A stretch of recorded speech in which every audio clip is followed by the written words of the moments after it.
2월달 우리는 주제가 있는 한 달을 살아가고 있어요.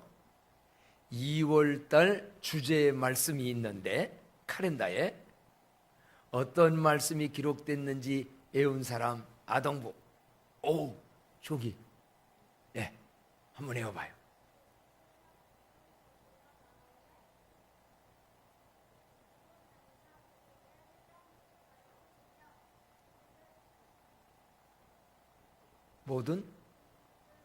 모든 자? 병든 자와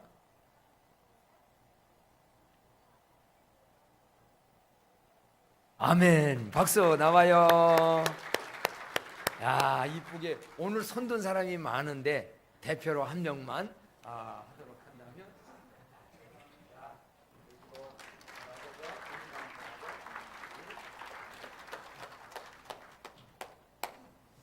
매달 한 번 이 시간이 제가 기분이 좋아요.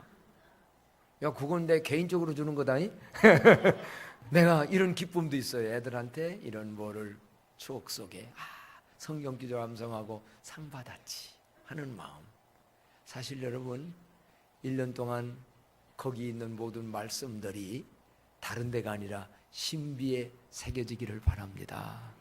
말씀을 많이 입력하면 할수록 그게 내 신앙이 되고 인격이 되고 지혜가 되고 삶이 되고, 그래서 이 속에 하나님 말씀이 얼마나 들어있느냐, 깡통이냐, 세상 수학 공식은 좀 몰라도 괜찮아요.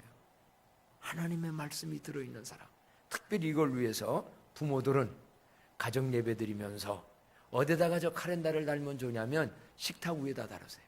둘러앉아서 식탁 옆에서 볼 때 오늘 며칠, 그것만이 아니라 거기 있는 말씀까지 이거를 보게 만들고 같이 외우고 기도하고 이런다면 자연스러운 교육이 되잖아요.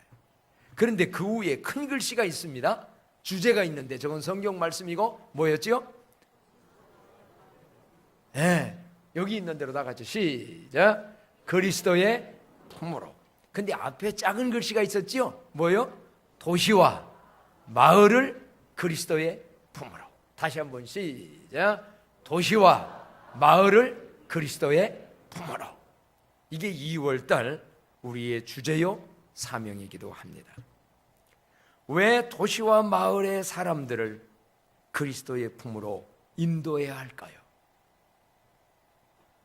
왜 교회는 도시와 마을 속에 살고 있는 그 사람들을 예수 그리스도의 품으로 인도해야 될까요? 또 더 중요한 건 우리들도 역시 왜 주님의 품 안에 거하며 살기를 힘써야 될까요? 그 이유는 오늘 본문으로만 보면 세 가지입니다. 첫째는요, 예수님 품 안에 거할 때, 예수님 품 안에 거할 때 가장 행복하고 복되고 더 중요한 것은 귀중한 가르침이 있어요. 한번 물어보겠습니다. 품하면 이게 이렇게 품을 얘기하는데 어린 시절에는 어느 품이 가장 여러분 좋은 품인 것 같아요? 여러분들 아동부 누구 품에 안길 때 가장 좋아? 엄마. 아빠 품은 아니야?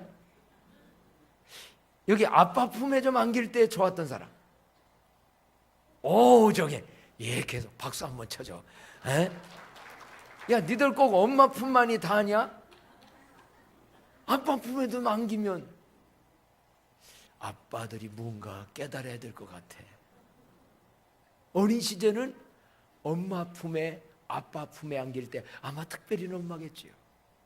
어제 저희 손녀딸 둘째의 예나가 뭔 일 때 있던데 어쨌든 울기도 하고 뭐도 했던 것 같은데 집에 와가지고 삐죽삐죽 하니까 엄마가 딱 벌리니까 얘가 막 가더니 엄마 품에 찰싹 안겨가지고 둘이 이렇게 안고 있는데 내가 설교를 이거를 하려니까 그게 보이는 순간 어디 가서 사진 찍었는데 여기다 올리지를 못했네. 야, 저기에 행복이 있지. 애들은 엄마 품에 안기면 편안하고요. 엄마가 초인도 아니건만 그 내가 볼 때 그 찌끄만 엄마의 그 품에 안긴다고 해서 뭐가 하는 거면 애들에게는 그 품에 안길 때 좋은 거예요. 근데 이 아이가 자랐어요. 30대가 넘었어요. 결혼을 했어요. 누구 품에 안길 때 편안하고 좋습니까? 에? 남편들은 왜 남자들은 대대 어느 품? 아직도 엄마 품에 가가지고 지금 꼬부랑탱이 된 할머니한테 엄마, 이제는 엄마 품에 안기는 게 아니라 엄마를 뭐 해줘야 돼? 안아줘야 될 때가 되죠. 맞습니다. 남자들은 다른 여인 품에 안기면 안 돼요. 꼭 여자는 여자대. 누구 품에? 아내하고 여자는 다르니까. 다른 여자 품에 안기면 맛이 어떤지는 내가 체험을 안 해봐서 모르겠는데 그거는 순간만 좋았다가 그 뒤로는 불행이야. 그런데 내 아내 품에, 사실은 남자들에게도 모성애라는 게 있잖아요. 어렸을 때 엄마 품에 안겨서 이런 걸 받았기 때문에 나이가 많고 천하를 움직이는 장군도요, 여자 품에 안기되 엄마와 같은 느낌 속의 위로를 받는데요. 아내들이요, 남편을 잘 알아줄 때도 있어지기를 바랍니다. 그렇게 하면 되고 해서 바랍니다. 그래 좀 안아줘요. 남자도 남편 아내 품이 좋지. 어린 시절의 엄마 품 참 좋습니다. 장성한 이후에 아내 편, 남편 편, 친구 품, 다 그런 품이 좋을 수 있습니다. 그러나 인간의 품은 한계가 있습니다. 그 엄마의 품, 그 아빠의 품 영원히 있지도 않고, 있다고 한들 그 품에 거가서 얼마의 위로와 문제를 해결받나요? 남편 품이 좋지만 그 남편이 품이 얼마나 내 인생의 전반적인 문제의 해결자가 될까요? 그래서 가장 좋은 품, 가장 귀한 품이 있는데 그 품은 어떤 품이냐? 여기 써 있어요. 무슨 품? 그리스도의 품. 다른 말로 말한다면 예수님의 품. 또 다른 말로 말한다면 하나님의 품. 또 다른 말로 말한다면 주님의 품. 그런데 요걸 줄여서 말한다면 무슨 품? 주님의를 갖다가 줄이면 뭐예요? 주품. 그래서 이번 우리 교회에 주품 목장이 하나 생겼고, 저기 어디 소화동 가니까 주품교회도 하나 있더라고. 이런 뜻이거든. 주님의 품에 안기는 광남의 온 식구들 되어지기를 축복합니다. 왜 우리는 도시와 마을, 나 자신도 주님의 품에 안기도록 해야 하는가? 거기에는 세 가지가 있어요. 첫째는 뭐냐면 참된 가르침을 받기 때문입니다. 오늘 성경에 보니까 예수께서 모든 도시와 마을에 두루 다니사 그들의 회당에서 뭐 하시며? 가르쳐 주셨어요. 사람이 사람답게 크려면, 성도가 성도다운 삶을 살려면 계속해서 가르침을 받아야 합니다. 사람이 그처럼 존귀한 사람이 되는 건 부모로부터 가르침을 받았던, 선생님으로 왔던, 사회로 왔던 뭔가 가르침을 받는 거예요. 가르침이 끝나면, 가르침 받았고 깨닫고 가는 게 끝나면 거기에서 그 사람은 멈춰집니다. 그래서 사실 엄마들이요, 애들 마음에 품고서, 이 품 안에 품고서, 아무개야 하나님이 너를 사랑해, 아무개야 너는 이렇게 살아가면 기해, 말해주는 거요, 일생 잊어버리지 않냐고 그들에게 입력이 됩니다. 여기 엄마들이요, 엄마의 품에 안겼을 때 어린 시절에 좋은 것을 가르쳐주는 부모도 되기를 축복합니다. 저는 우리 아버님이 옛날 분들은 다 무뚝뚝한 분이었지만은, 한 가지는 제가, 물론 여러 가지 있지만 그 중에 하나는, 내 이름이 누구냐? 저 태의지요. 신태의. 태의라는 뜻이 뭔 줄 아냐? 클태 오르르 자다. 옳게 살아라, 옳게 커라, 옳은 일해라. 그래서 내가 목사 된 것 같아. 이 의자가 오를 자, 믿음으로 말미암아 의롭다 합는다는 아주 양을 잡아가지고 피가 되고 영적인 의미도 있는 굉장한 의자. 그래서 나는 아버지가 준 유산 중에 하나, 이름을 갖다 의자 넣어준 거 하나도, 근데 그냥 의미 없이 받았으면 의미 없는 이름인데 수없이 얘기했어요. 내가, 왜냐면 우리 옛날에는 족보질 때 그 족보를 따라하잖아요. 제가 원래 우리 족보상으로는 철자가 돼야 됩니다. 그 태철이가 돼야 되고 욱철이가 돼야 되고 이렇게 철철철철인데 그런데 우리 아버지는 그걸 뛰어넘었어요. 그리고 자신이 원하는 족보 이름이 아닌 그 이름을 넣어줬어요. 다른 얘기 아닙니다. 예수님은 회당에서 가르쳤어요. 뭐를 가르쳤습니까? 인생사에 필요한 거 많은 거 가르쳤습니다. 예수님의 교수법 가르침은 모든 교수들이 배우기를 원하는 최고의 교수법 권위자였습니다. 예수님은 자연을 가지고도 가르쳤고요, 모든 비유를도 가르쳤고, 특별히 하나 얘기한다면 들에 있는 백합밭을 보라, 공중에 나는 새를 보라. 길쌈도 하지 아니하고 저들이 심지도 않고 거두지도 않고 창고에 모아들이지도 아니하되 너의 하늘의 아버지께서 기르시나니 너희는 이 모든 것들보다 귀하지 아니하니. 그러므로 무엇을 먹을까 무엇을 마실까 무엇을 입을까 염려하지 말라. 이는 다 이방인들이 구하는 것이니 너희는 먼저 그의 나라와 그의 의를 구하라. 그리하면 이 모든 걸 너희에게 더해준다. 여러분, 이런 것도 예수님 품 안에서 배운 자 되어지기를 축복합니다. 이거를 예수님의 품에 안길 때 지식으로가 아니라 체험적으로 배워요. 뭘 먹지, 무엇을 입지, 어떻게 살지 근심걱정으로 끝나지 않아요. 주님은 어떻게 살아가는 걸 가르쳐줬어요. 그뿐만이 아닙니다. 예수님의 품에 안에 거할 때 하나님은 누구시며 나는 누구인가? 사람은 누구나 다 큰 자가 되기를 원하는데 이 땅에서 큰 자가 되는 비결이 뭔가?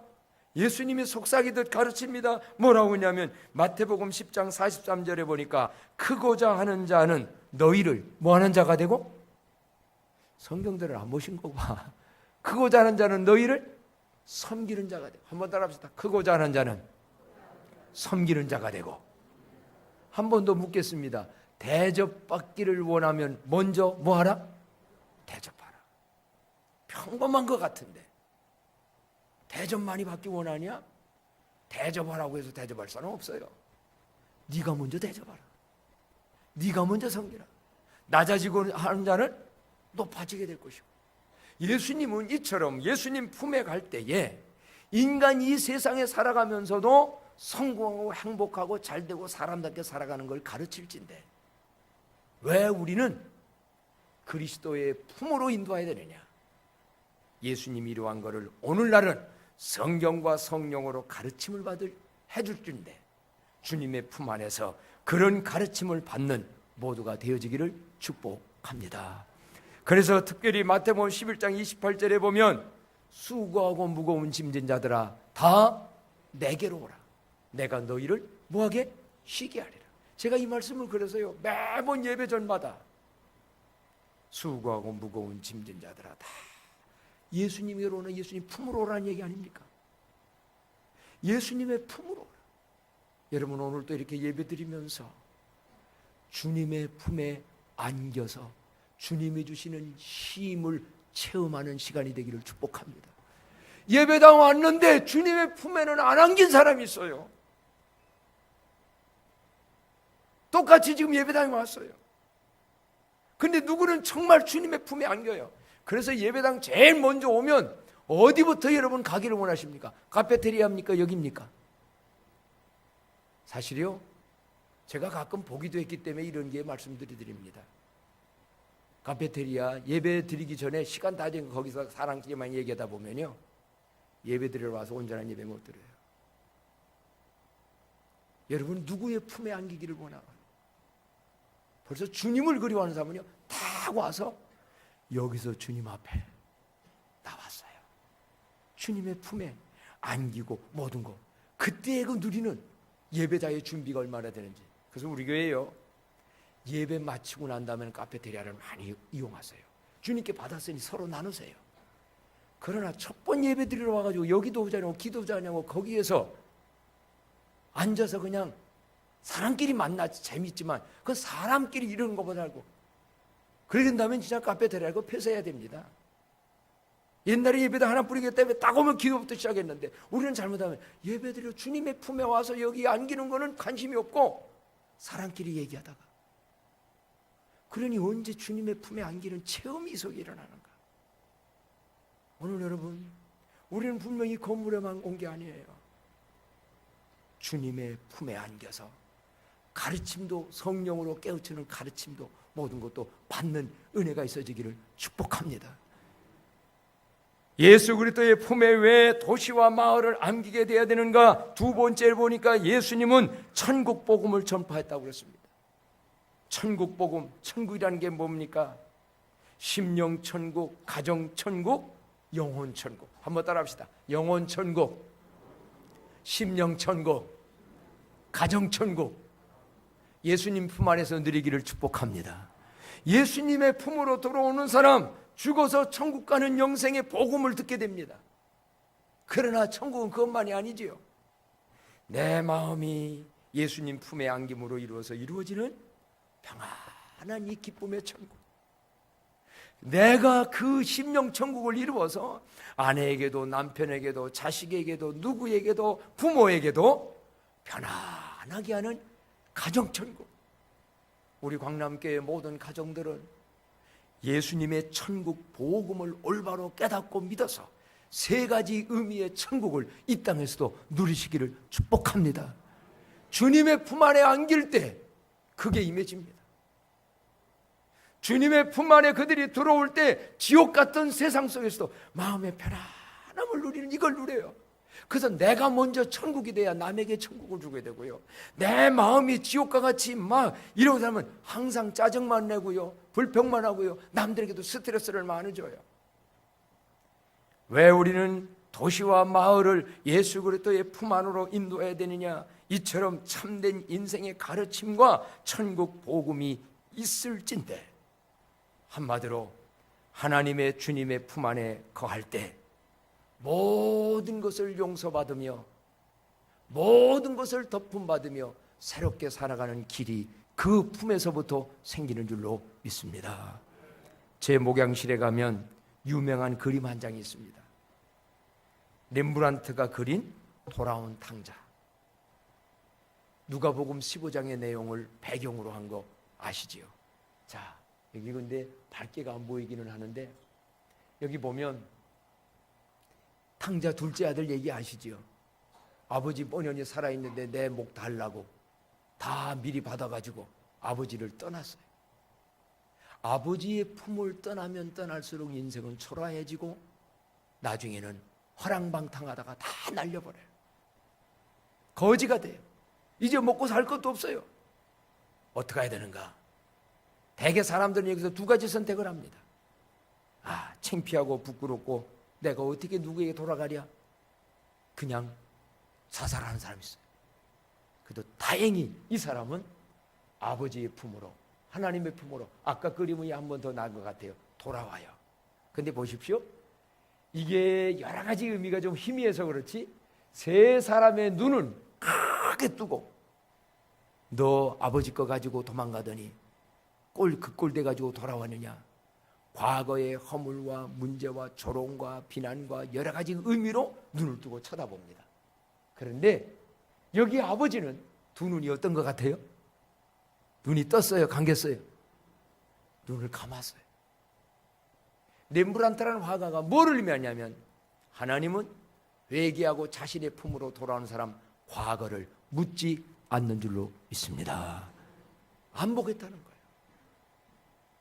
너의 허물, 너의 과거 안 묻는다는 거예요. 그러면서 거지가 돼서 몰골로 돌아온 그를 그는 안아들이면서 뭐라고 말하느냐? 그래도 너는 내 아들이다. 한번 따라합시다. 그럼에도 너는 내 자녀야, 내 아들이야. 이게 하나님이에요.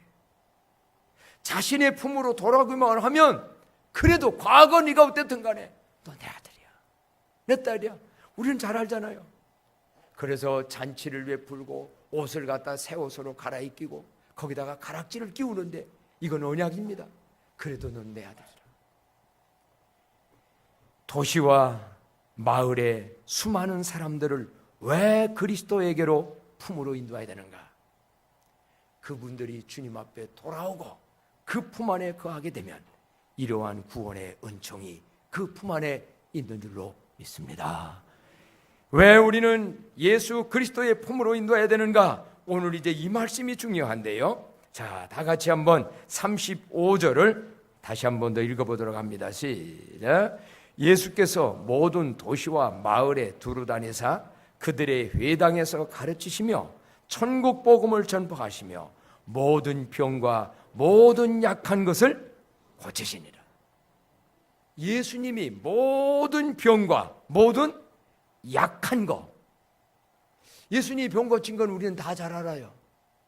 소경의 눈도 뜨게 했고요, 12년 동안 혈류병 환자로 고생한 자도 고쳐줬고요, 수많은 질병을 옛날에도 고쳤고 오늘도 물론 약을 통해서도 병을 통해 고치는데 고치시는 분은 주님인 줄로 믿습니다. 이 시간도 여러분의 질병의 모든 것 어떤 방법으로든지 고침받기를 축복합니다.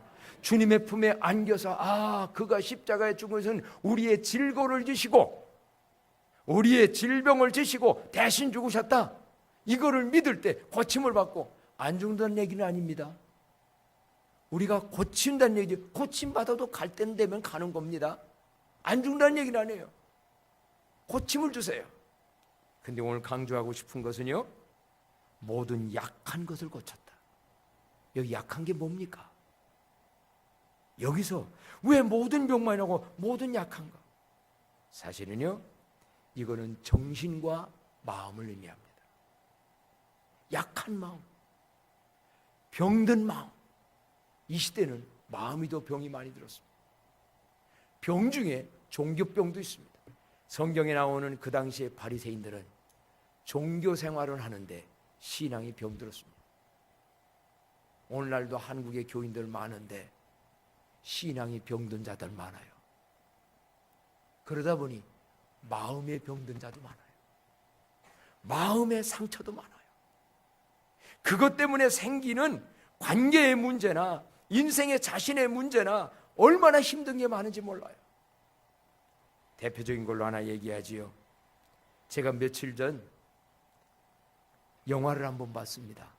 오랜만에 본 영화 제목이 뭐냐면 그것만이 내 인생. 이병헌이가 거기 나오더라고요. 그런데 그 첫 번에 열려지는 영화에 시작되어지는 장면이 이 이병헌이가 거기서 나온 이름은 내가 잘 기억 못하겠는데 동양 웰터급 챔피언까지 했던 사람이에요. 그런데 세계 이제 챔피언을 나가서 하다가 떨어졌어요. 안 됐어요. 이 사람은 부모도 없는 것 같고 아버지도 어머니도 없는 것 같이 마치 거리의 사람처럼 살아요. 그런데 나중에 나이가 이제 먹고 뭐 자기는 선수로 못 나가니까 뭐를 하냐, 세계 챔피언 나가는 사람의 스파링 그 상대하는 거 있죠. 이게 뭐지, 이렇게 여기서 할 때 그 상대 역할 해주는 거, 뭐라고 그래 그걸? 그거요. 그거를 하는데, 그러니까 이제 그 사람하고 어느 정도 해가지고 그 선수에게 싸움하는 거 그저 상대만 해주면 되는데 조금 상대하다가 이 사람이 자기 이성을 잃기 시작해요. 그 사람을 위한 상대가 아니고 나중에 그 사람을 공격에 때리기 시작하는데 이게 그냥 막 얼마나 또 잘도 해. 그래가지고 나갈 선수를 때려 눕혀버려. 나중에 그만하라고 해도 이건 정신 못 차리고 막 가서 막 때려. 보니까 왜 그러냐, 이 속에 뭐가 많아서 한이 꽉 찬 거야. 마음의 분노가 꽉 찬 거야. 그러니까 처음에는 그냥 정식으로 대주다가 나중에는 그냥 스포츠가 아니고 그 사람을 막 분풀이를 하기 위해서 코치들이 가서 말려도 막 가서 막 때려들. 왜 그런가 했더니 아버지는 교도소에 있어요. 현재 어린 시절 아버지가 술만 먹으면 자기 부인의 엄마를 얼마나 때리는지, 나중에는 그냥 엄마를 죽이려고까지 자기들도 때리고, 그래서 무서움에 벌벌 떠는 과거가 있었고요. 더 중요한 건 엄마는 나를 버렸다. 자기들 초등학교 어렸을 때 엄마가 집을 나갔어요. 나중에 이런저런 모여서 엄마를 만나는데 엄마라고도 안 해요. 당신하고 나하고 무슨 상관이냐. 부모에 대한 상처와 마음, 오해 가득 쳐다보니 한과 분노로 가득 차고요. 근데 사실은 보니까 나중에 엄마가 그 자식을 버린 게 아니었더라고. 왜냐? 아버지가 하도 이렇게 그냥 그 자기 아내를 막 엄마를 때리니까 이 엄마가 자기를 얘는 왜 나갈 때 나 좀 데리고 나가지, 나 혼자 놓고 어린 나도 그 아버지 밑에 어떻게 날 살라고 엄마 혼자 갔느냐, 엄마에 대한 원한이 더 큰 거예요. 근데 알고 봤더니 그 엄마는 집 나간 게 아니고 죽으러 나간 거예요. 죽으러 나간 사람이 어린애를 어떻게 데리고 나가? 아예 세상 끝내려고, 한강에서 떨어내려고 누군가에 의해서 죽지 못했어. 저는 그러한 걸 보면서 영화라는 것은 그 시대의 현상에 있는 문제들을 표현해내고 있는 거죠. 우리가 오늘날 뉴스에 들어보면요, 어떤 글쎄 애기 엄마가 애들 앞에 참 미안해서 이 말 못하겠는데 방화를 해서 나중에 알고 보니까 고의적으로 자기 아들 딸 죽게 만들어. 아빠라는 존재들이 자기의 딸을 누구를 못 쓸 짓을 하고 못들하고 이렇게 만들어. 우리는 그런 일이 있을 때 저 못된 놈, 저 나쁜 놈, 세상에 저를 못된. 근데 사실은요, 그 사람들 뒤에 또 다른 문제들이 있었다. 깨어진 가정으로 인해서 이병헌만 봐도 그 아빠로부터 당한 그 상처, 엄마로부터 오해였지만은 엄마가 나를 버렸다는 이러한 거, 그들이 어느 품으로 가야 그 문제를 해결합니까? 저 상한 마음, 저 분노의 마음, 저 괴로운 마음 누가 치유를 해요? 근데 사실은 지금 대한민국에 이런 사람들이 한두 가정이 아니에요.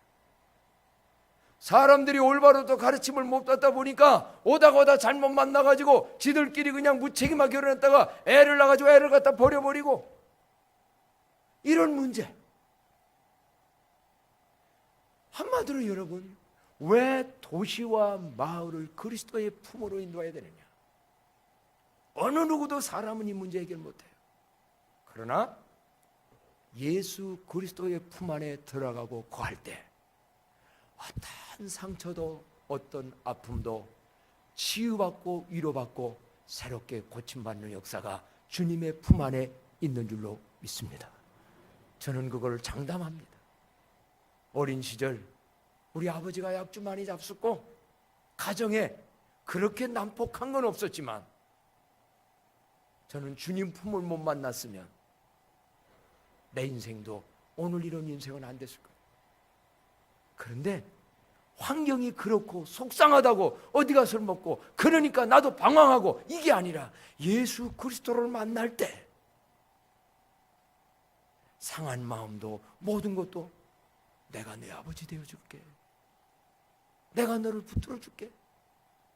육신의 부모가 나의 문제 해결 못해도 하나님을 내 아버지가 되고 저분이 예수님이 나와 함께하면 되겠구나라는 용기, 지혜, 그 주님 만나니까요, 저는 되돌아볼 때 우리 아버지가 내 등록금, 대학 등록금 한 번도 못 도와줬어요. 그런데 예수 믿는 다른 믿음의 어머니가, 예수 믿는 다른 어느 장로님이 은혜 받더니 아버지 역할을 해주더라고. 저는 다 그게 주님의 품이라고 봐요. 내 환경과 여건, 이 시대 굉장히 어렵지만 왜 지금 도시와 마을로 예수님이 가셨는가? 예수님이 도시와 마을로 가서 해당해서 가르치시고 전국복음을 전파하고 모든 병만이 아니라 모든 약한 것들, 마음의 이러한 것들을 고쳐주셨다.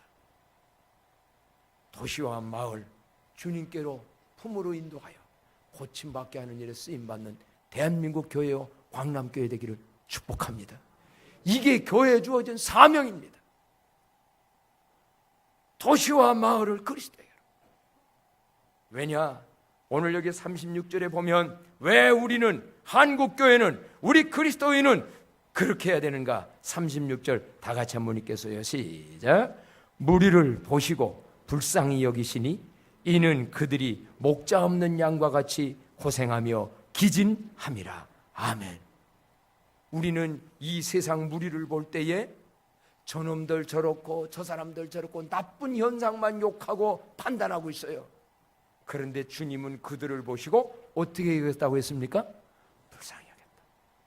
불쌍히 여기는 마음들이 있어지기를 축복합니다. 옆집에 지금 누군가가 막 어려운 집을 삽니까? 자, 이러지 마세요. 뭔가 이유가 있어요. 그 배경이 있어요. 그 원인들이 있어요. 어떤 경우는 부모들 때문에 생긴 일도 있어요. 주님은 그들을 탓하지 않습니다. 불쌍히 여기고. 왜? 이는 그들이 뭐 없는 양? 목자 없는 양. 양이 목자를 못 만났으니 얼마나 힘들고 방황하는 인생을 살아요. 양은요, 자기의 이빨에 날카로운 것도 없고 뿔도 없고 자기를 보호 못한답니다. 양은 자기 집도 못 찾아간답니다. 목자가 꼭 필요하답니다. 그러니 목자 없는 양과 같이 고생하고 기진, 힘이 다 빠져버린 거예요. 요즘 현대의 청년들도 지금 기운이 빠졌대요. 직장은 안 되고 못 내고. 그러나 여러분, 그러한 사람들도 주님의 품 안에 거하여 주님 올바로 만나면 감당하고 견디고 마침내는 승리하게 될 줄로 믿습니다. 그래서 도시와 마을을 그리스도의 품으로. 근데 저는 여기에서 더 먼저 강조하고 싶습니다. 저 도시와 마을의 수많은 저 사람들을 그리스도의 품으로 인도하기 이전에 먼저 여러분들이 주님의 품 안에서 주님이 주시는 은혜를 체험하는 자들이 되기를 축복합니다. 여러분이 먼저 주님의 품 안에 가서의 위로, 주님의 품 안에서의 가르침, 주님의 품 안에서의 내 마음과 삶의 고침, 이거 체험한 사람은 남한테 주님을 자랑합니다. 근데 이 체험이 없는 사람은 아무리 마을과 도시를 그리스도의 품으로 내가 체험 못했는데 뭘 얘기를 해요? 저는 오늘 아침에도 주의 성전에 나가서 주님의 품에 거하여 찬송하고 기도할 때, 대우야 힘내, 내가 너와 함께 할게. 그 여러분 주님의 품 안에 안길 때의 그 위로와 소망과 기쁨, 전 이거 정말 느껴요. 여러분, 나는 우리 광남교회 다니는 분들이 오늘도 예배드리러 왔다가 그냥 1시간 형제라 주 품 안에서 그 은혜를 체험하고 가는 여러분 되기를 축복합니다. 나중에라도 여러분 주님의 품을 그리워하십시오. 집에서도 엎드리고 주님하고 나가면 주님의 품이 돼요. 주님이 어디에 있나니까 찾아다니니 밤낮 고하지요. 기진맥진만 하지요. 그러니 신앙생활의 전도자가 어떻게 됩니까? 내가 못 느껴보는데. 주님은 선한 목자. 이 말씀이 그들이 목자 없는 양과 같이 생각하는 이 말씀을 읽으면서 오늘 아침에 저의 마음에 지난날 감동받았던 장면이 하나 기억났어요. 뭐냐면 아들이 결혼식을 하는데 아버지가 축가를 하는 거예요. 대개는 뭐 자기들끼리 하고 모를 건데, 근데 이분이 나와가지고 축가를 하는데 그 축가의 가사가 얼마나 은혜가 되든지 그 단어 하나만 고쳐가지고 그렇게 불렀더라. 여호와는 너의 목자시니 내가 부족함이 없으리로나. 여호와는 너의 목자시니 내가 부족함이 없으리로나. 너로 하여금 푸른 초장에 늦게 하시며 잔잔한 물가로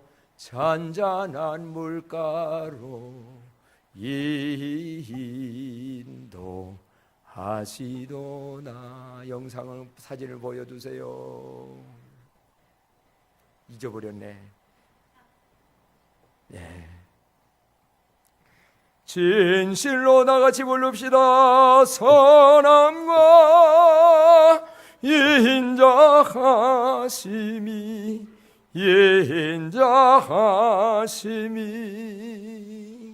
너의 사는 날 동안 너 나를 지키리니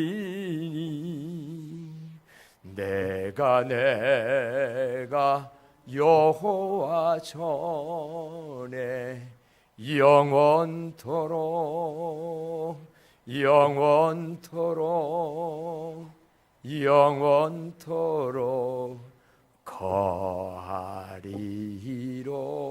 거하리로나. 아멘. 아마 그 가사를 듣는데, 아들아, 너야 내가 줄 수 있는 게 뭐냐? 내가 너를 도와주는 데는 한계가 있어. 앞으로 결혼해 살다가 보면 이런저런 일 문제가 많을 텐데 내 품에 온다고 한들 내가 다 해결하겠냐? 하나님이 너의 목자야. 그 예수님이 선한 목자야. 그러니 너 그 품 안에 건기면 그분이 지키고 보호해서 푸른 초장 쉴만한 물가로 인도할 거야. 이 가사가 막 오는데 내 마음에 누구 아들이 생각날까? 내 아들이 생각나서. 그래서 그때 야, 내 아들 장가 갈 때 결혼 여시 가면 나도 축가 한번 해줘야지. 근데 이게 장가를 가야지. 아직 이걸 못 부르는데 나는 한번 그런 기회 오면은 노래는 잘하고 못하고 저리 가고, 아들아, 나 지금까지는 다 못 도와줬어. 그러나 앞길 하나님이 너의 목자야. 예수님의 품에 안겨봐. 세상 살다가 이러고 속상한다고 포장마차로 가지 마. 주의 품 안으로 가. 거기에 위로가 있고 샘이 있고.